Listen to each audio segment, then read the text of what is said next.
See that right there?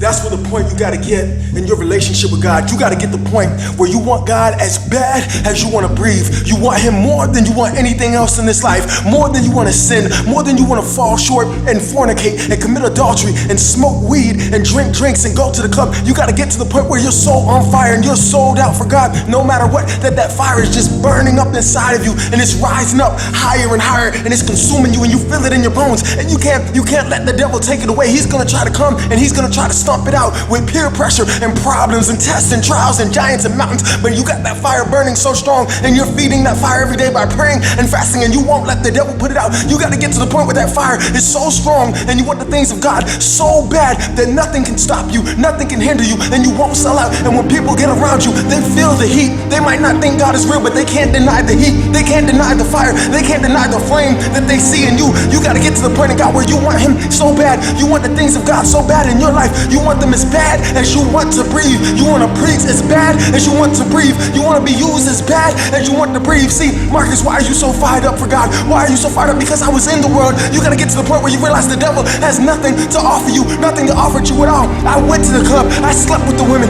I went out there and did my thing, and it left me empty, and it'll leave you empty. Nothing can fill you like the fire of God. Nothing can consume you like the passion of God. Nothing can complete you like the fire of God. See, God, when He formed you, He created you with purpose. He created you to be used, and the devil's gonna do anything he can to hinder you, to stop you, and try to destroy you. But you gotta get to the point where your mind is made up that no matter what is going on around me, no matter who's talking about me, I don't care what they say. I don't care what's going on in the news. I'm sold out for Jesus Christ. I don't care what the rest of the world is tolerating. Nothing is gonna put out my fire. Nothing is gonna stop me. Nothing's gonna hinder me. I'm sold out for Jesus, and I'm unashamed. You gotta get to the point where you just don't care what people think.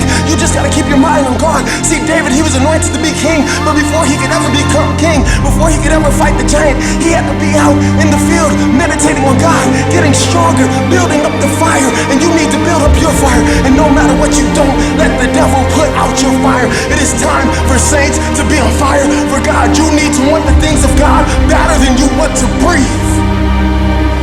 Y'all be blessed in Jesus' name. These are the last days. Look at the news. Look at the news. Look at the evil. All these things. Ebola, wars, rumors of war, men being lovers of themselves. God prophesied it years ago in His word. He's coming soon. He's coming soon. It is your job. This world is like a dark alley, and you're that light pole. See, people might not think that God is real, but they're gonna know there's something's different about you. I know that people know. When they look at me, they know how I used to be. They know how I used to get down. Why don't you do the things you used to do more? Marcus, why do you not do those things more? Because God changed me. He saved my soul. I should be dead. I remember when the bullets were flying all around, and I thought I was gonna die. But God gave me a second chance, and He filled me with His fire. And there's no feeling like being filled with the fire of God. Nothing can compare to that. I promise you. Oh, taste and see that the Lord is good, and don't let the devil steal what Jesus has for you, because nothing can compare. You got to get to the point where you want the things of God as bad as you want to breathe. Y'all be blessed in Jesus' name.